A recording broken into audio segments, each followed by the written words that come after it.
Denne podcasten laget av Fossen 103,5.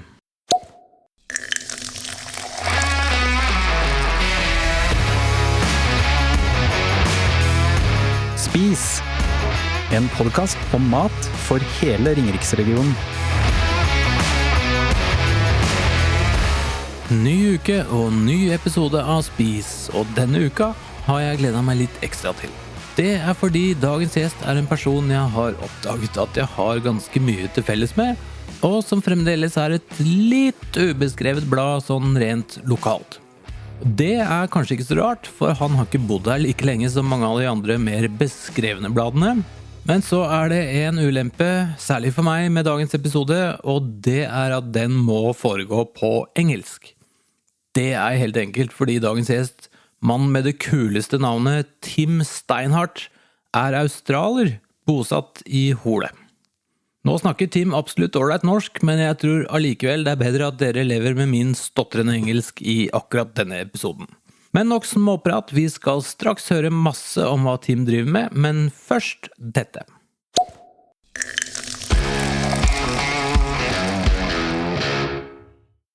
Alle har en psykisk helse. Gir din psykiske helse deg utfordringer i hverdagen? Fontenehuset Hønefoss kan tilby en arbeidsplass hvor du ønsket, verdifull og får brukt dine ressurser. Vi hjelper deg videre til jobb, studier og aktiv samfunnsdeltagelse. Du trenger ingen henvisning eller å fylle ut en søknad. Send oss en e-post, ring eller møt opp på døra, så gir vi deg en omvisning for å se om vårt tilbud noe for deg. Fontenehuset Hønefoss finner du også på fontenehuset.com. Visste du at annonser i podcaster 3 ganger mer effektive enn i TV-serier? Podcaster har ofte lojale lyttere. Nå kan også du annonsere hos Fossen 103,5. Vi har meget konkurransedyktige priser. Sjekk episodebeskrivelsen. Der finner du en e-post du kan sende dine spørsmål til. Alternativt kan du ta en titt på nettsiden fossen1035.tv.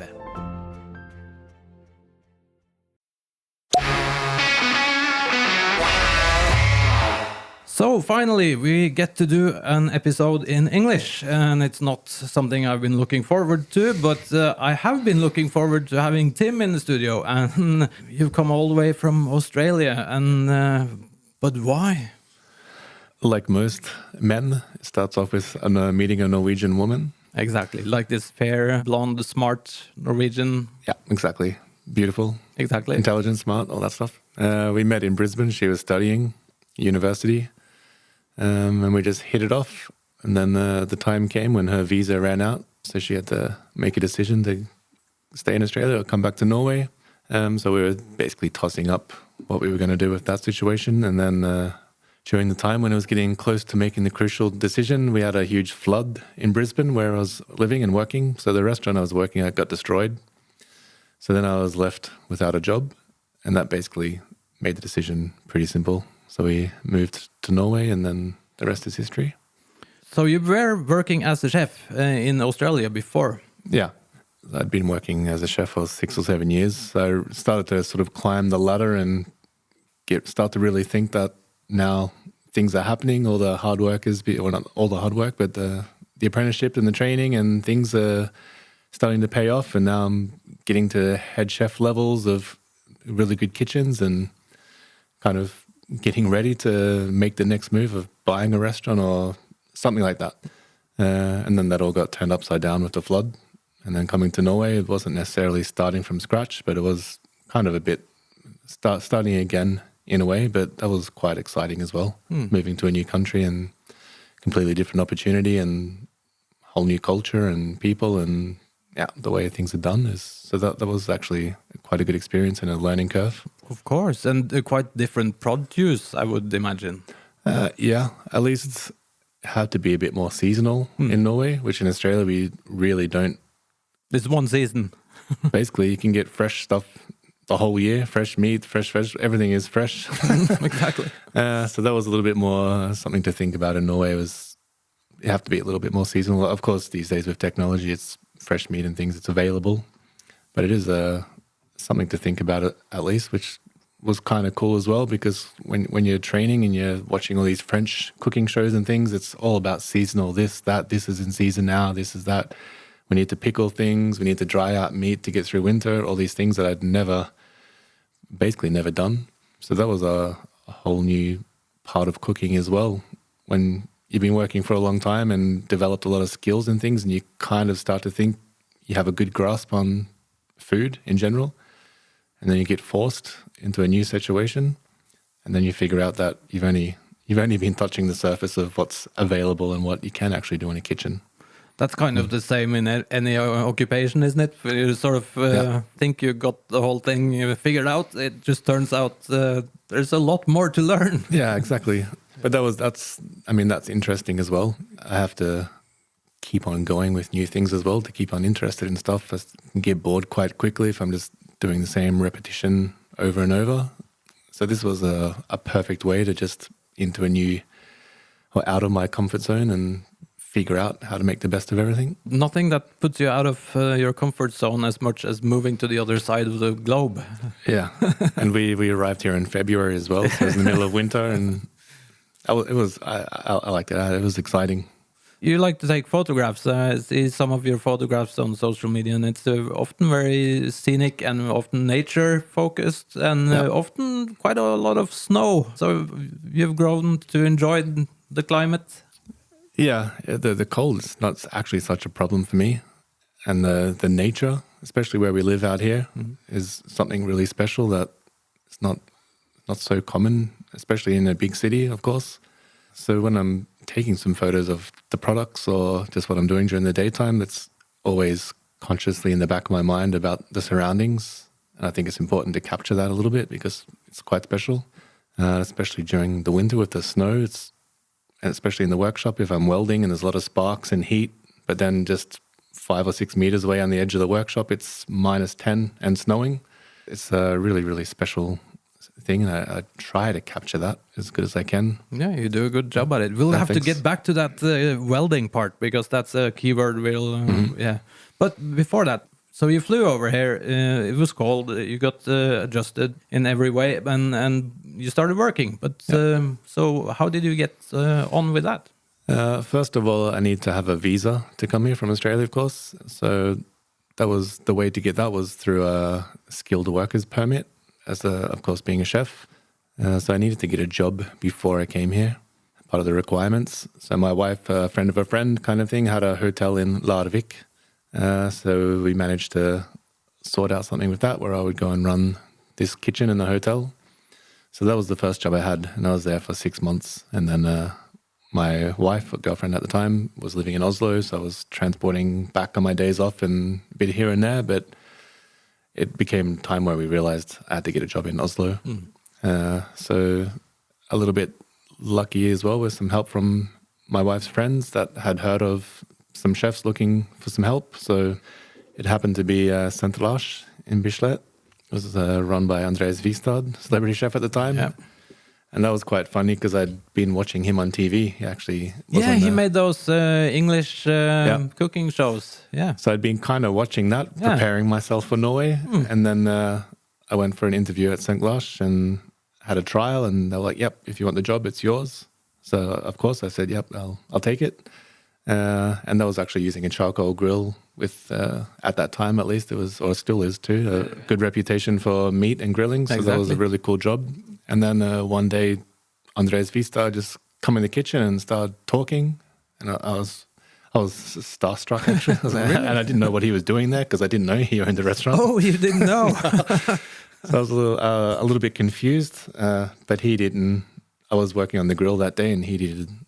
We had halibut quite on the menu, and he'd come in and said that was the best cooked fish he'd had. Perfect, yeah. So we started talking, and it was quite funny for me, but also then I really sort of thought, wow, I'm in good company here quickly. And the chefs that were really good there, and we had a good team of, the whole restaurant was full of good personnel. There's some sommeliers working there that were really skilled. And I worked there for a couple of years and just got a really good network of chefs in Oslo, and got into that scene quite quickly, luckily, and made a lot of good friends. And that's a network that till this day I still have good contact with and gives me opportunities to sell products and meet other people as well in the industry. So that was a really good start for me in Oslo. I'd have to say to everyone listening that's never been to St. Lars, it's one of the classics. So I think you should book that table pretty soon. Check it out. Yeah, for sure. So yeah, that's a really good start. But you did more grilling other places as well? Not so much charcoal grilling. No. After St. Lars, we had a couple of small jobs here and there until it sort of came to a point where another American friend in Oslo, Anne, she wanted to create a restaurant. And with her American roots, she was talking about some sort of American barbecue, something like that restaurant. So I sort of said the idea about doing the smoked meat kind of thing. I hadn't had a lot of experience doing that, not in a restaurant, but just hobby style. But so for me, that was a good chance to learn something new. Yeah, learn something new and take a hobby into a more professional setting. So she was on board with that. So then we started way down south in Oslo, and that's still going strong. And we had a couple of Australian mates that I'd worked with in Brisbane before. Oh. Contacted them. They came, helped out. So you imported the workers from Australia? Yeah, kind of. It was gradual one by one. And some of these guys are friends of them as well. And they're still working here. They have Oslo Restaurant Group. So they've got a bunch of good restaurants going now. They got Hot Temper. Yeah, quite a bit. Place. Yeah. Render Burger. They've started a new one, Ember Vinbar. So they're doing really well for themselves. And that's pretty cool for me to see as well. They enjoy working here and they're doing a good job. So we had way down south for quite a few years. At the same time, I had my second daughter. So it was starting to become a bit of a decision on what to do. It's a bit difficult to do both. So I decided to get out of the chefing game and concentrate a bit more on family life. And then that was basically how I ended up in Sundvolden. This is what happens to a lot of chefs when they have kids. It's a common situation. Yeah. But life goes on. You found other ways to still be in the cooking business. Yeah, exactly. When I moved out here, I was lucky as well. Another really great start to a new adventure was to get a job at Usk making salami with those guys. So that was a great opportunity to work with a good team, professionals, and make a really good product that everyone knows these days. It's a household name and known for quality. So that was good for me as well because I needed to have an interesting job. I learned a lot of stuff. And also still now to this day, some of the things I saw those guys doing, I still implement into what I'm trying to do today as well. So that was a really good start, good team, still keep in contact with those guys as well. But then I had some new opportunities come up, people asking me to do new things. So it's a bit of a new adventure was what I needed to after a few years at Usk. And that started off the smoking thing in Sundvolden with a group of other guys. That's finished now, but I will actually take over and we're going to start up again with smoking hams and bacon. Just in the beginning stages of that, finalizing things and sorting that out, but that's going to happen quite soon. So I'm lucky that I can still continue with food in a different capacity. Exactly, and this is your own brand, so to speak. Yeah. And the brand is? The brand, it's going to be called Sundvolden Smoke. It's going to be situated in Sundvolden, and of course the smoke. So I put those two words together, and it was catchy. That works. Yeah. From the guy who runs Sundvolden TV. Yeah. So it's a classic name. We'll just have to stick with that. Yeah. And the whole time I've been out here, we've been doing catering jobs on weekends with weddings mostly and stuff like that during summer. So it's been really lucky to constantly be able to cook food, and that's always a new adventure as well with the open fire cooking, going to different destinations, and the weather's changing every single day. So it's quite difficult, but that's part of the adventure as well, and the excitement of the whole thing is that stress and anxiety that becomes excitement and hopefully fun. It gets your blood streaming. Exactly. Yeah, I know, and it's quite fun. We just did one event together, and I gave you like a really hard time because we had a load of T-bones that were supposed to be cooked to a certain time, and of course we knew that time was a guideline, but T-bones, they do get overcooked pretty quickly. And these were supposed to be cooked medium rare minus even. And did we serve about 20 minutes after or half an hour after we're supposed to? Yeah, it felt like 2 hours. I can imagine. It was possibly half an hour, but and it was cold outside too that day. Yeah, and I was trying to give you like some sort of qualified information about how long, but it wasn't that qualified, was it? So Yeah. But that's a common thing especially with weddings as well. Yeah. So it's always in the back of your mind about how to get yourself out of a situation if it gets tricky. Just start developing skills on having unknown factors, controllable, basically, and then making the best product you can. The product was 110% perfect, so you couldn't have done a better job. And I was thinking, when I drove home that day, I was thinking, shit, could I manage that? I can hold meat, as well as the next guy. But this shit was next level because 100% sure mine would have been overcooked by that time. Yeah. So you have to. There's a lot of experience inside that. Yeah, and that's all the jobs I've had, whether it's Australia, Norway, or where it was, what I was doing. It's a whole accumulation of things you've learned and just picking apart the best pieces of all the little tips and things you've learned from other chefs, taking in all the knowledge of other chefs, and basically making a best of album out of everything you've learned over exactly 15, 20 years or so that I've been doing it. That's a good way to think about it. But I mean, grilling like this, it's deeply embedded in the Australian culture. I mean, you've probably been grilling since you were 7 or something, or... I started a little bit late. All right. I didn't really have any actual interest in being a chef or anything until a bit later on. But definitely being around barbecues, it's a weekend event. Someone's having a birthday or just someone wants to have a party. Someone's having a barbecue somewhere. And all the parks around the place, there's barbecues set up. So it's definitely in the culture. Someone knows at least how to light a fire and put some meat on there and see what happens. But it's not so much about the quality of the barbecue in Australia. It's an event. All your friends are coming together. It's a social thing. Very social. Starts off early with some beers, and that continues on. And the meat comes later, especially when you're a kid or a bit younger. There's usually a game of cricket or a rugby league or something like that with the kids and the younger guys, or even the older guys too, for that matter. And then the meat will come on at some stage. No one pays that much particular care to it in a way. Definitely not in the old days. It's a bit different now, but it wasn't so much about having the perfect steak cooked for you. It was having the perfect time with your friends and the music and, of course, some beers and just having a good time. That was the main part of actual barbecue culture in Australia. Of course, that's what creates memories, and it's a big thing. But this leads me on to the words. You said barbecue. We said grilling, and of course you were doing American-style barbecue with Anne. But these words, they mean different things to different people, and sometimes they mean different things in different situations. Yeah. What's the difference to you? How do you define grilling and barbecuing and whatever? For me, I'm not that interested exactly on the correct definitions because, like I said, in Australia, barbecue, it just means meat being cooked.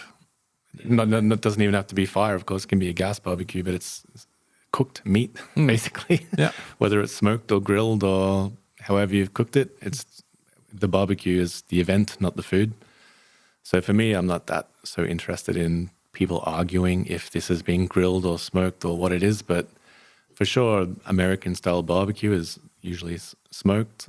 I call it barbecue, but at the same time, if I'm grilling things at my house, a charcoal grill, I'll use the same terminology. I will call it a barbecue.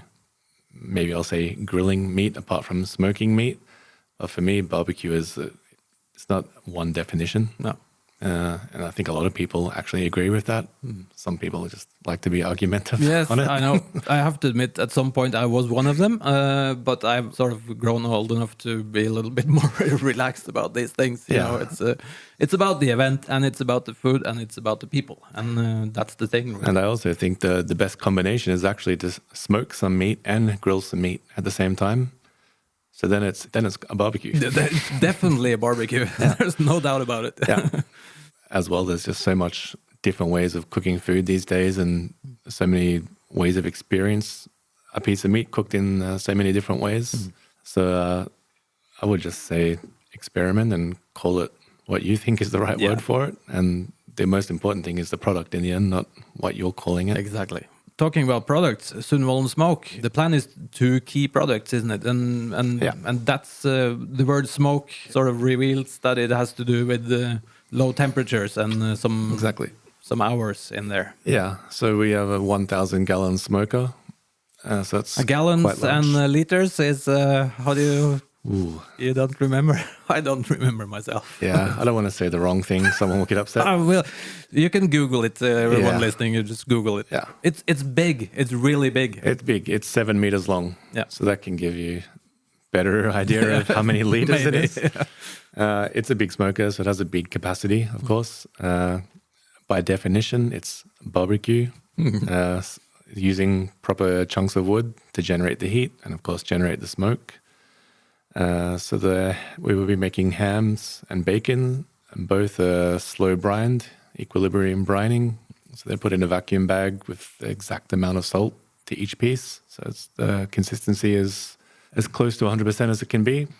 And then it's smoked over slow burning logs for many, many hours. What kind of wood is?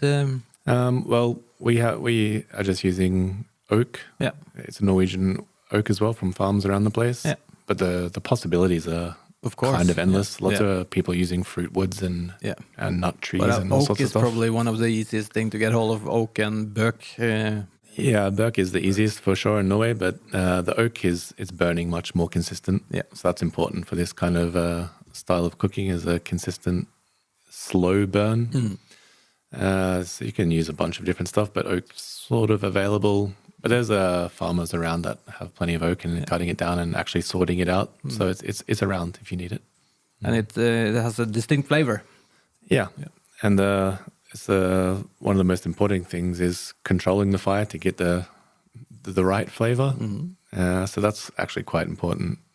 I would say that's more important than what wood you're using to get the proper flavor of at least a nice smoky flavor. Good point. And how long are you smoking these products? These hams, I mean, it's a little bit different to a brisket or pulled pork because we're not trying to make it fall apart. No. But we're still going in there for 6-7 hours. Yeah, and the bacon, of course, it's a smaller piece of meat, so that's something around 5 hours. Yeah. And we're talking about 100 degrees, 110? Yeah, 110, 120 degrees. Yeah. Around that area is, for me at least, is sort of the magic number. And, for those who have not tried properly home-smoked bacon and ham, for that matter, it's a different ball game than what you buy in the shops. It's basically a totally different product. Yeah, it is. And it's quite a different process as well. There's no injecting liquids and salt and stuff in there to get the brining effect. The brining is a 4 to 5 week process as well. So it's a really, really slow process. And all these things are on purpose because this way of brining is the flavor through the meat is balanced perfectly. And that's because of the slow process. You're also eliminating the chance of it being too salty or not salty enough to be properly cured because we're measuring the salt for each piece of meat. So that really helps with shelf life. It also helps with the texture. The texture is much nicer. And cooking-wise, with the smoke, you get this beautiful texture on the outside and beautiful smokiness on the inside. And the inside is still it's natural moisture. So it's not, there's no watery flavor. It's the flavor is from the fat that's slowly melted down in between the muscles. So it is a different product. Yeah, it is. Oh, I get hungry when you talk like this. And of course, one more thing to mention about that is the smell in the house when you cook that bacon. Yeah, that's that will bring people to the breakfast table quite quickly. Exactly. I mean, it's hot smoke, so you can just slice it and eat it like ham. That's how I really prefer it, like that. But of course, it is bacon by definition. So frying off in a pan with some eggs and stuff like that, you'll notice a big difference in how it cooks as well. It's not getting a pan full of water and juices. It's a nice dry bacon, but still, of course, it's moisture. But the flavor is just amplified so much because it's so concentrated by not having it watered out.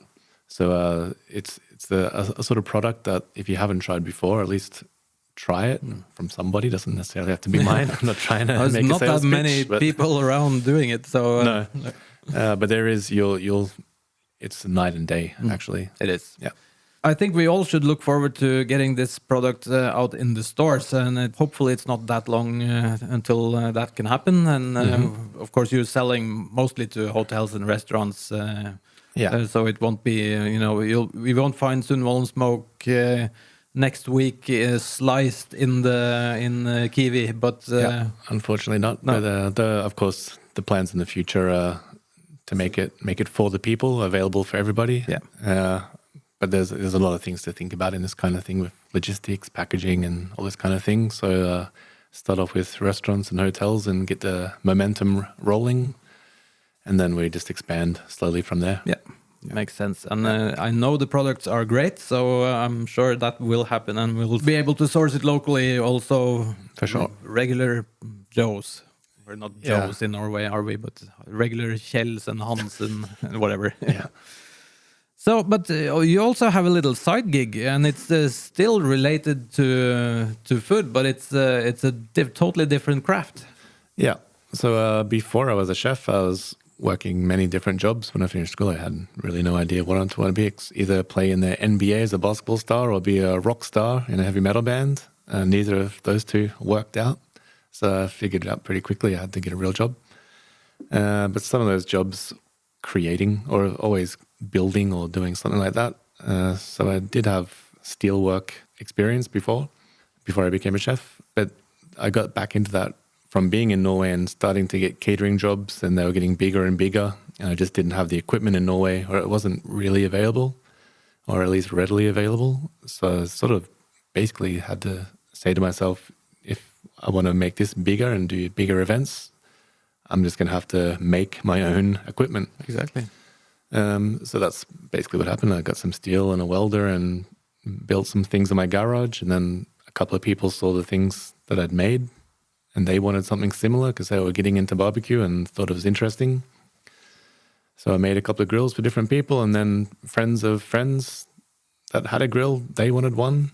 So then I sort of thought to myself, well, this is kind of cool because I love doing it anyway and creating and building grills, and it's a product that's not so common in Norway, at least.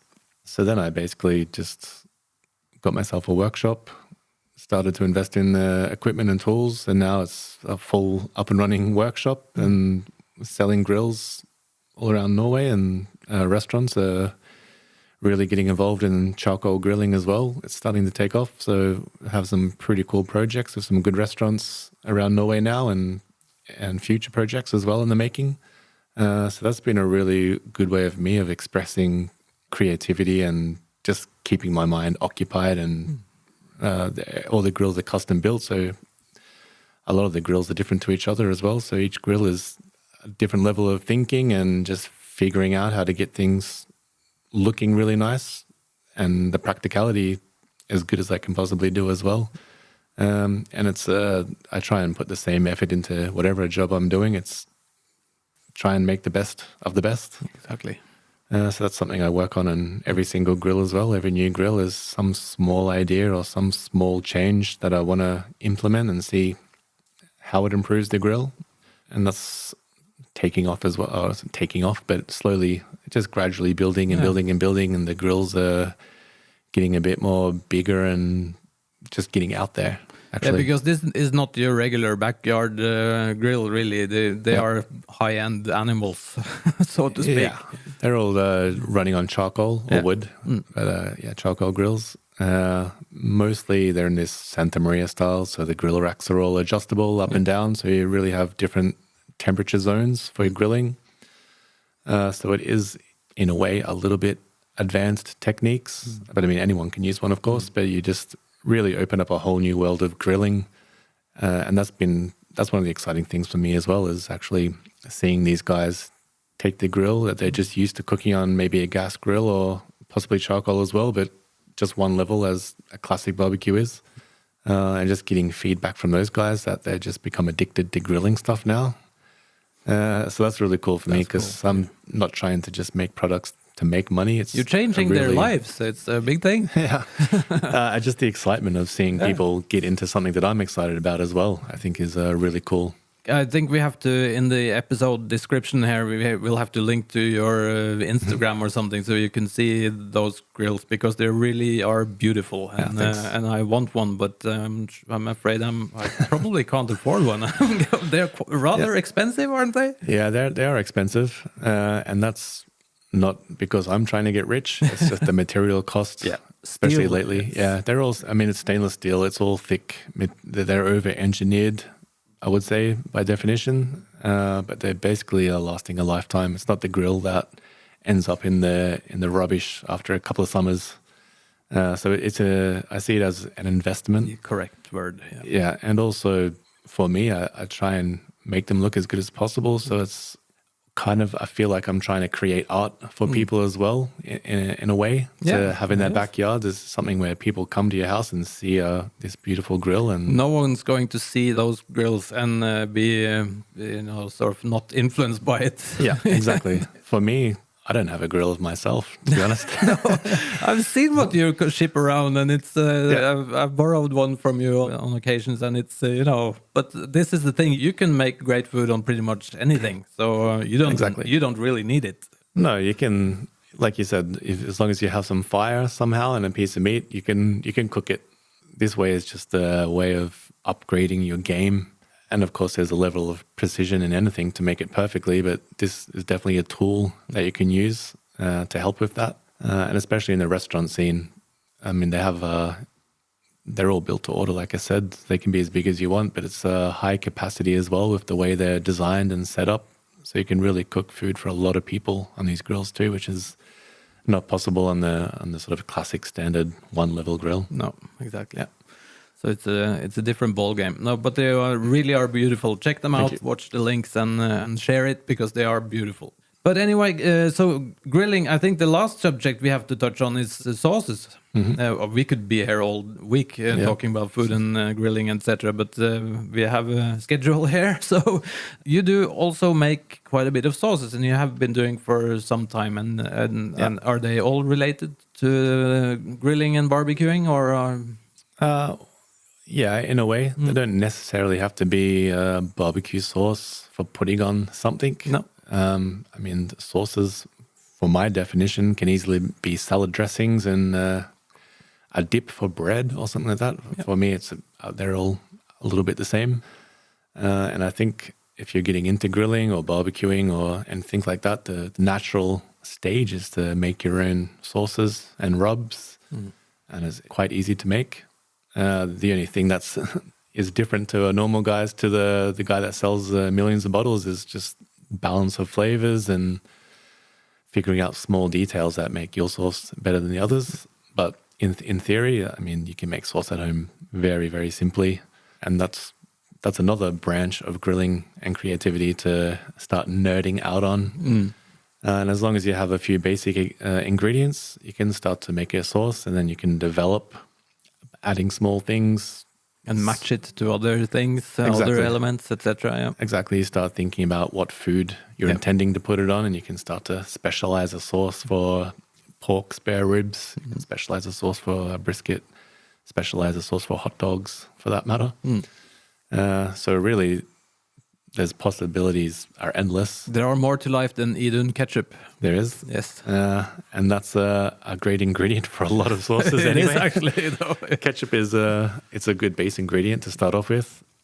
And it doesn't necessarily have to be American barbecue as well, which is sort of how people imagine sauces when it comes to mind. But I mean, if you just start to Google around for some Asian style sauces, for me, that's much more complex and tasty than the sort of classic American barbecue sauces. Same here. Yeah. Yeah, that's an explosion of flavors. And the Asians, I say in general Asians, because of course there's many cuisines, but in general they really have a lot of complex flavors balancing out each other. So for me, it's a lot of fun to try and create these sauces. But also when you're serving these to people as well, it's a whole new experience for them. A lot of the time they haven't tried these things before. So it's It can be a little scary for people in the fish sauce and etc. I've mixed experiences with serving these kind of things, but sometimes they are different smelling and different, little funky sometimes, you know. But I think it's an acquired taste. It maybe is. For a Norwegian, that's it's quite different. But that's kind of the enjoyment about trying to make these sauces as well, as some sort of ingredient like shrimp paste or something. Yeah, exactly. Quite disgusting, if you're going to be honest. But to make a sauce using that ingredients is quite a challenge. But when you start to sort of nail it and figure out, like, now I don't smell the shrimp paste, or I don't just taste shrimp paste. Now there's lime juice, a lot of fresh herbs, a lot of sugar to balance out the saltiness. And you start to make these sauces that are really, really good with all these kind of crazy ingredients that you might find from these kind of stores. Then for me, it's just a level of excitement and fun and creativity that you just don't find from buying things from the store already made. I agree.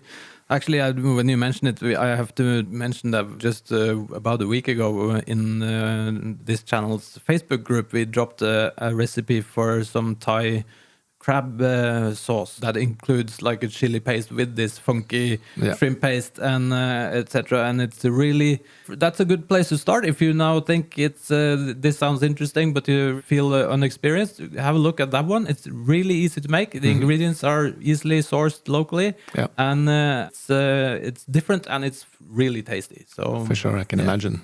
It's a good one. But so what's your favorite Asian sauce these days? Or do you make a different one every time like me most of the time? Yeah, it's mostly just freestyling mix things and match, in a way. But one that's just a real classic and probably the most simple to make and goes almost with everything you could say is some kind of ponzu sauce, which a lot of people have heard of these days. But that can be quite as simple as just getting some soy sauce, some fresh lime juice, a little bit of sugar, and then toss in some fresh herbs, put some chili in there, of course, if you like. But more or less, you have something salty, something acidic, and something a bit sweet. Exactly. Put them together and you have something quite good to have. You can have it on a salad and you can dip your meats in it. You can do pretty much anything with that kind of... Exactly. Yeah. I would recommend to some people to go into these sort of Asian, sort of the foreign stores and just kind of go around and you can just buy a bunch of different stuff, even if you don't even know what it is. Just buy a couple of bottles of this and that and take it home and just experiment a little bit. Worst case scenario, you make something that's not that great and you can just throw it away. But then the next time you're planning on making something, you'll have learned.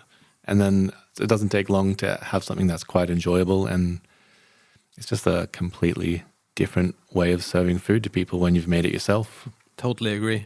And I've been, I'm sort of addicted to these kind of sauces these days. And I do eat a lot of Asian food at my house. And it's, it's those quick 20-minute meals also in a busy day when the kids are going to places after school. And, you have pretty much the time you have is the time it takes to cook the rice. And then I'm just addicted to having that sort of either the lime juice, soy sauce, sugary, herby, or chili infused sauce, or just I chop some bird's eye chilies and mix with the fish sauce on top of my curry or anything with rice, basically. And it just that makes my day, to be honest. Yeah, and it's perfect for making a quick meal if you have kids or something as well, because you can easily just even skip the rice, since that might be the thing that takes the longest to cook, and some people find it challenging. But you can buy just some egg noodles or something from the store. Just cook them in some boiling water, cook off some chicken or something, and then this whatever Asian-y sauces you've been making, you can just toss that in the noodles, the chicken, and you have a really delicious meal very quickly. I agree. Yeah. But also, I have to say, I didn't buy a rice cooker until a couple of years ago, because I was one of those stupid guys going around, how difficult is it really to cook rice? And it isn't difficult to cook rice without a rice cooker. Yeah. But a rice cooker is really practical because you just set it and forget it. Yeah. And it just keeps it warm, and so it's a beautiful investment. You can get the small one for like 300 kroners, I think, and it's worth it. So that's my 5 cents on rice cookers. I regret never buying one before. Yeah, And if you're going to make rice, it's not good if it's not cooked properly. It's exactly. Yeah. We could sit here all day, but I think we should probably start to finish up this episode. But Tim, I hope you will be back. I'm sure you can tell us a little bit more in detail about your products when they are actually in the store. Yeah. And I hope people check out. We'll put some links in the episode description so you can see all of Tim's projects. And welcome back to you. Thanks for coming. Yeah, thanks for having me. Really, really nice to talk with you guys. And I think it's pretty cool to have this podcast with local people so they can get the name out of what they're doing. And there's a lot of people around this area making a lot of cool stuff and have a lot of good ideas. So it's a good way to let other people know about people's professions as well. I couldn't said it better. So share, please, everyone, so everyone gets all the information.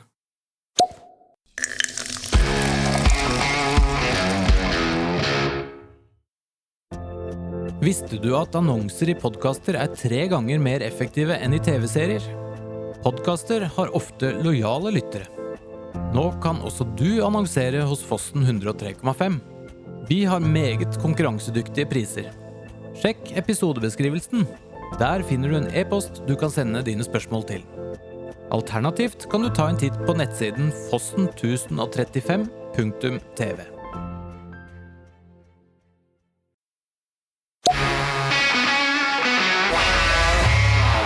Tim altså, en av de kuleste matfolka I Holebygda. Dere må nesten sjekke ut Tims Instagram, som Meat Eater BBQ. Dere finner lenken dit I episodebeskrivelsen, sammen med lenken til nettstedet hans. Jeg gleder meg en hel masse til Sundvolden Smoke skikkelig på beina, og vi vanlige dødelige kan få kloa I skinke og bacon derfra. Neste uke, folkens, da det vinterferie, og vi I Fossen 103,5 har tenkt å ta oss litt fri, rett og slett. Og det betyr altså at det ikke kommer noen nye episoder fra oss til uka.